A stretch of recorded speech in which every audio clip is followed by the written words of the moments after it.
During one of the largest overnight attacks in recent months, Russian forces launched a massive combined strike against Kyiv and surrounding areas using drones, ballistic missiles, and cruise missiles.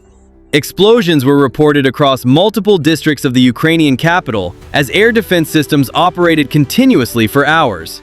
Fires broke out in several parts of the city, while reports from Russian and Ukrainian monitoring channels described intense aerial activity throughout the night.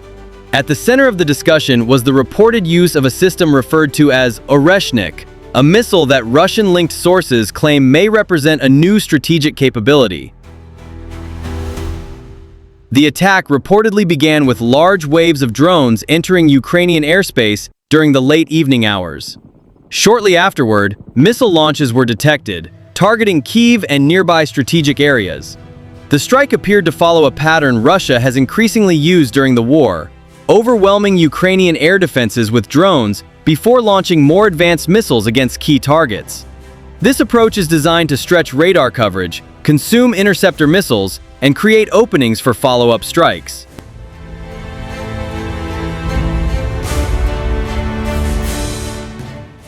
According to various military channels, the operation involved Garan or Shahed-type loitering drones combined with ballistic and cruise missiles.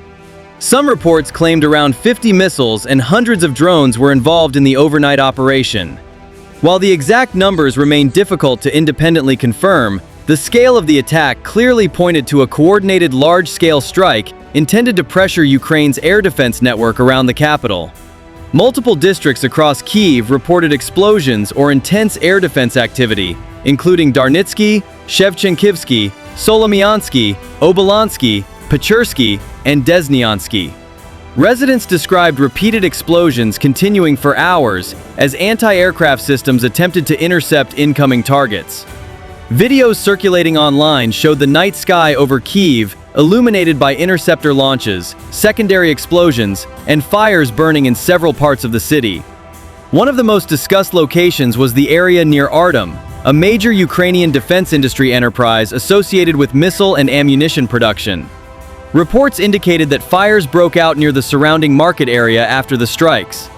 Because the facility has long been linked to Ukraine's military-industrial sector, analysts believe it may have been one of the intended strategic targets during the attack. Other reports mention strikes against industrial and warehouse facilities in and around Kyiv. Throughout the conflict, logistics hubs, storage depots, repair facilities, and energy infrastructure have remained high-priority targets for long-range Russian strikes. By targeting these facilities, Russia attempts to reduce Ukraine's ability to sustain military operations and maintain supply flows to the front lines.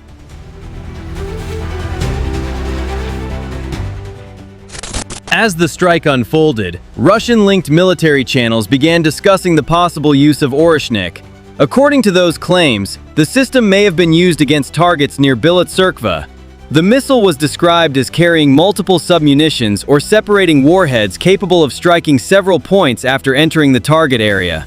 Some reports referred to 6 blocks of 6 submunitions, suggesting a payload designed to spread impacts across a wider zone. Very little verified technical information about Oreshnik is publicly available, and no full independent confirmation has been released regarding its exact capabilities. However, the appearance of the name immediately attracted attention among military observers because it may indicate that Russia is testing or demonstrating another layer of long-range strike capability during the war. Throughout the night, Ukrainian air defense systems were heavily engaged. Interceptor launches were reported from multiple directions as operators attempted to counter incoming drones and missiles approaching the capital.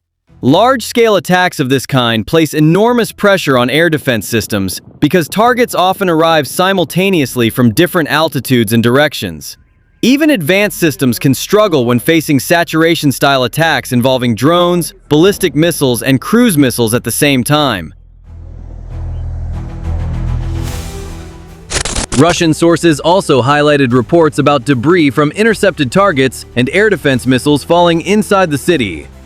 One claim referenced fragments connected to the MIM-104 Patriot air defense system landing on roadways in Kyiv. Russian narratives use these incidents to argue that some urban damage was caused not only by incoming strikes, but also by the intensity of interception efforts over densely populated areas. In modern air warfare, debris from both intercepted targets and defensive missiles can create additional hazards in urban environments. The impact of the explosions was reportedly felt even inside Kyiv's underground shelter infrastructure. At the Lukyanovka metro station, people sheltering underground described strong shockwaves, falling ceiling material, and heavy dust inside the station. Since the beginning of the war, Kyiv's metro system has frequently been used as a large-scale civilian shelter during missile and drone attacks. The strike also came amid growing tensions following reported Ukrainian drone attacks on Starobilsk.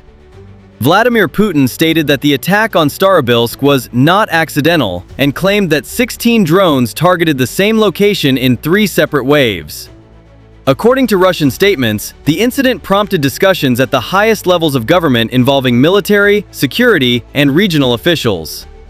Russian authorities later stated that military forces had been ordered to respond to the Starobilsk attack. Kremlin officials framed the overnight strikes as part of a broader military response, while continuing to accuse Kyiv of conducting attacks against Russian-controlled territory. At the same time, Russian officials repeated long-standing political rhetoric describing the Ukrainian government as extremist and responsible for escalating the conflict.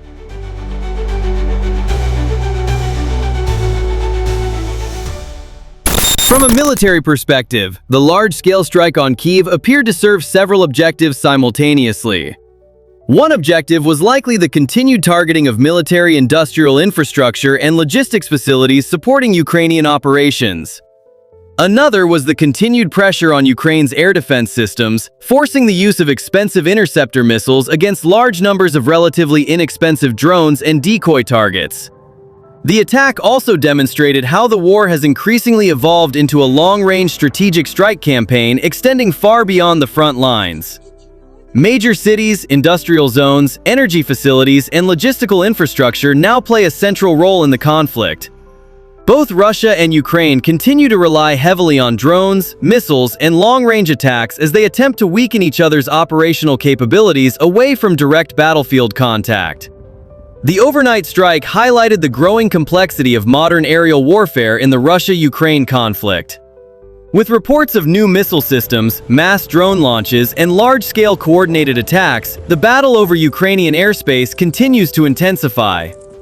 As both sides expand their long-range strike capabilities, major urban centers like Kyiv remain at the center of one of the most technologically complex conflicts in modern military history.